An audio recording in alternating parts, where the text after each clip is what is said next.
It's used for lots of things, and now AI is also being used for lead generation and website visitor conversion. Take it away, Mailey. How does that happen? Isn't that crazy?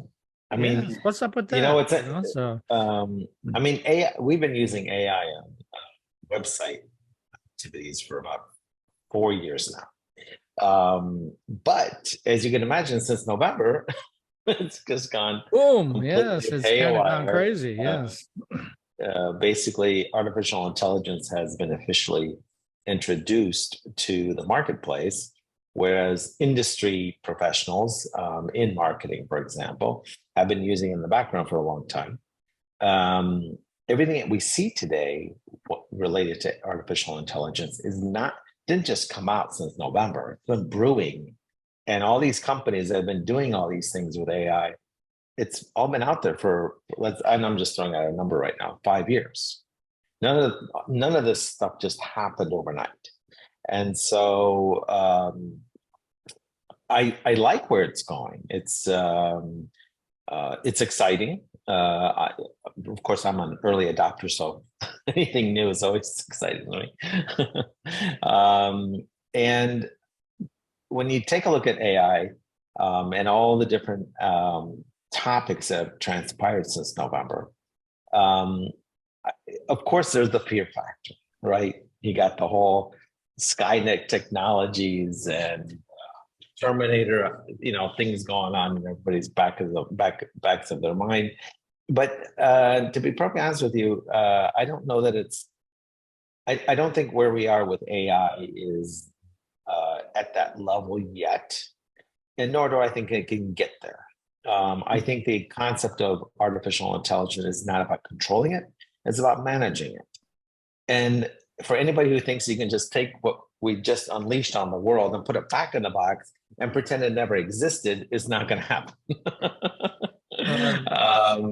I will tell you that in the past, even 3 or 4 months, my use of, let's say, ChatGPT has gone up enough that I'm at a point where I'm considering the premium level.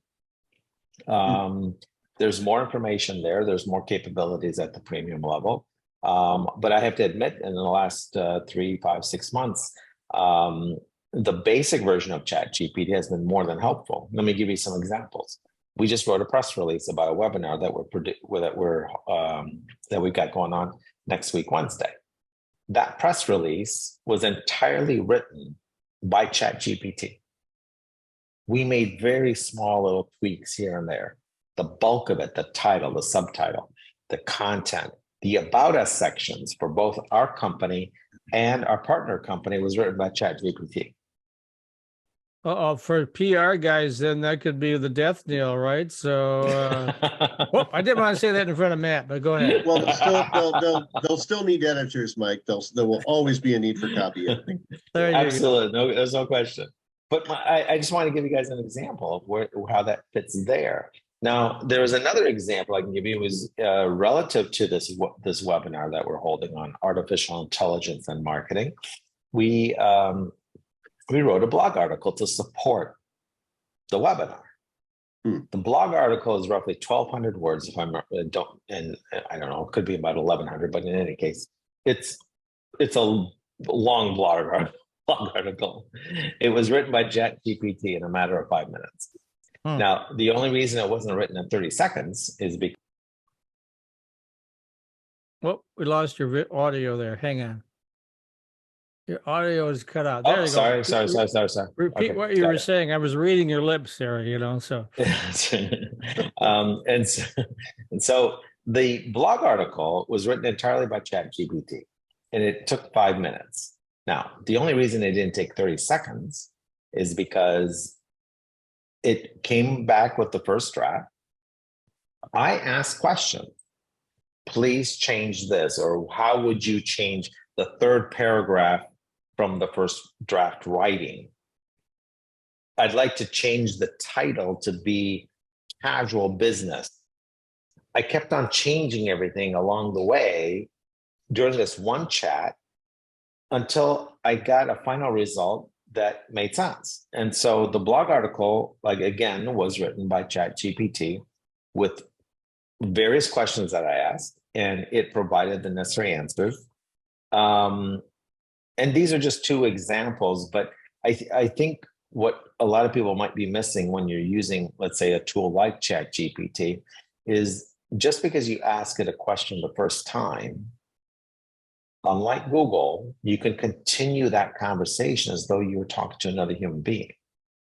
You can say, well, tweak this, change that, give me a little bit more of this bullet point. I mean, really dig into the responses that ChatGPT provided you and ask it to narrow the scope, expand the scope, change the scope. All you have to do is continue the conversation.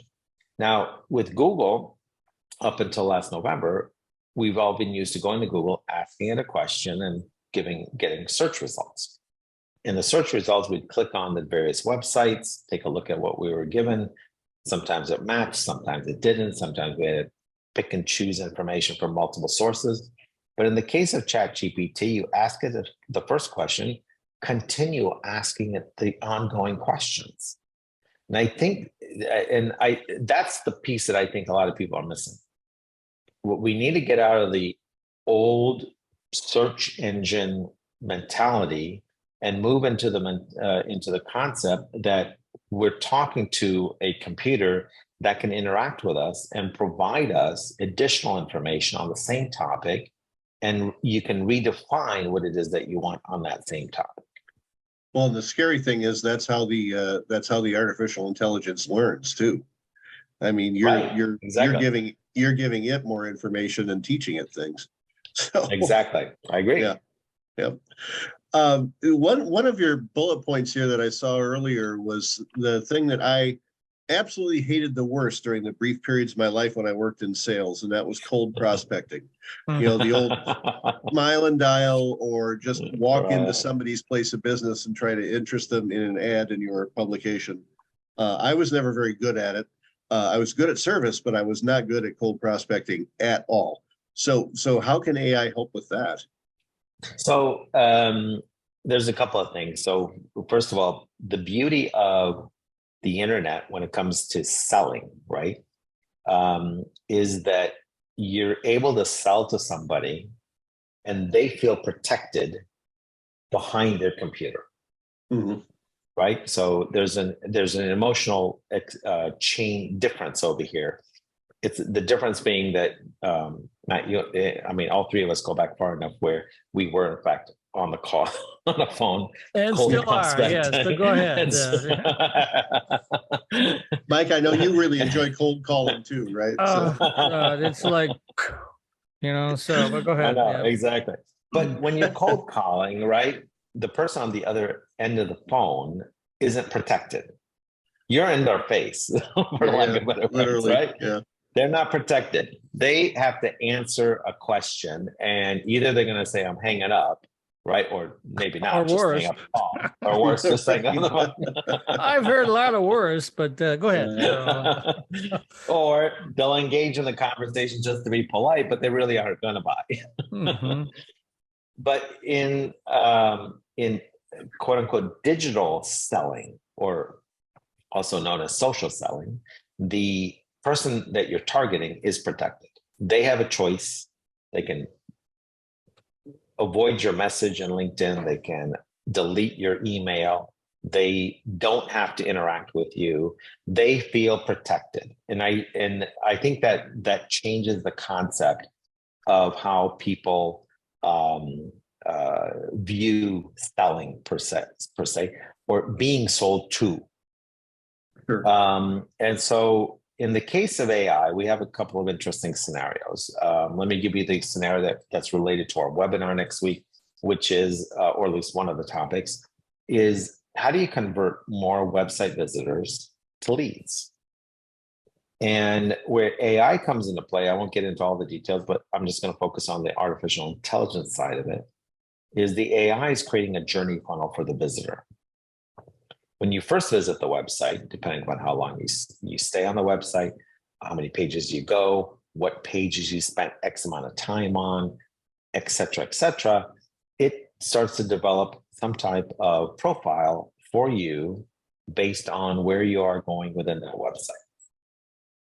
Now, in the case of business to business related activities, what usually happens is that that same visitor is going to come back 7, 10, 14 days later again. Mhm. The AI picks it up and adds to your profile that it already built and determines where within that journey funnel you are. Are you at the top, in the middle? Are you towards the bottom? Based on where you are within the funnel, it will either at the top of the funnel be very passive about what type of call to action it's feeding you actively. And I distinguish that compared to a call to action on a page that's passive, meaning that it's waiting, that call to action is waiting for you to click on it. In the case of artificial intelligence, it's not passive. It's saying, I've built a profile around you. You've been to this website 3 times. I think at this point you need X, whatever X is, right? That would be interesting. Yeah. So Right. And so in the beginning, it says, well, you might be a little bit more passive and say, you could take a look at this information about us, or take a look at these FAQs. Well, further down on that, in that journey funnel, the AI is saying, you really need to talk to us. So here, click this. damn it, you've been on the site 4 times. It's time to do something. Obviously, we got your attention. So, all right, take an action. Okay. So Matt, to answer your question, this is how that process works in terms of being able to get somebody to become a lead. And honestly, although we have case studies that are much better than this, the general rule of thumb is you can 3x the lead generation from a website based on the existing traffic without having to drive more traffic to the website. Wow. And you could also use this in LinkedIn marketing as I'm reading the bullet point. Sorry, Zach. Go ahead. I agree. So you can use AI to help facilitate targeting your audience, based on the responses within your network, within your existing network. So your level 1 connections versus your level 2 and 3. You can use it to be able to target individuals in terms of increasing your connections. More importantly is the idea that you're tying in messaging, meaning personalizing the messages to that individual. And so as you work on different personas of your target audience, you develop a message accordingly. I think artificial intelligence is helping to facilitate the content writing that you're sending to that individual. Because, I mean, let's say, look, we're all human beings. We love to feel important, right? And so you have artificial intelligence helping to make you feel important, and personalizing the message, taking a look at who it is that you're connected to, and trying to pull that information in. There's a lot of different parts of this puzzle, but that being linked in, the same thing applies to email marketing. Now you can use AI to help you facilitate the type of emails that you're sending out to your target audience. Matt? Okay. All right. So talk about the evolution of the use of AI for other functions in marketing. I mean, things like affinity groups, perks, that kind of thing. I mean, how is AI improving that? I mean, I think we're going to find right now, and I think it's kind of funny. I've had this conversation with various other people since November, but I think it's interesting that if you think about it, we're on AI version 0.0. Yeah. Okay.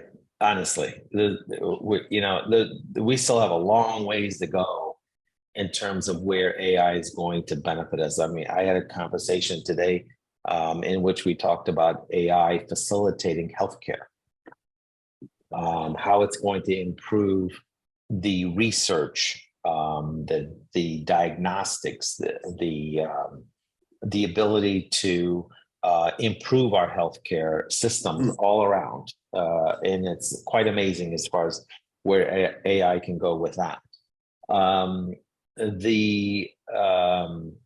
concept that AI is able to, let's say, facilitate knowledge capture and how it is being viewed in terms of searches, in terms of being able to tailor it down to a problem-solving activity. I think that's phenomenal. There's a variety of ways that AI is going to help us, not just in business, in regular business, but then in marketing. But then you look at healthcare, you look at, let's say, and I'm using this loosely right now, but manufacturing / factories. There's a variety of areas where artificial intelligence, considering that we're at 0.0, in my humble opinion, I think we have a long ways to go. Perhaps what's also interesting is the fact that what we are considering as artificial intelligence in its core is considered artificial neural networks, ANN or ANN. ANN was started back in the late 50s and early 60s. So this concept of artificial neural networks has been around for a very, very long time. You're dealing with 60 years easy. And it's been developing. And the concept of artificial intelligence is how do we make things more efficient, more effective for human beings? In other words, can we take on additional tasks that humans are required for, whereas AI is able to take over areas that we're not, that really isn't valuable for human beings to do? We're running out of time, so why don't you tell folks how they can get plugged into your webinar next week? Yeah, first of all, head over to our website, smartfindsmarketing.com, number one. Number two, go to LinkedIn, find my profile. I guarantee you I'm the only male hostile there. And then turn around and you'll find my event with our buddies from Boom Enterprises. And we're holding that next week, Wednesday, June, right? June 21st? Yes, June 21st. First day of summer. Yes, first day of summer. Yeah. 12 p.m. EST. And looking forward to having everybody there.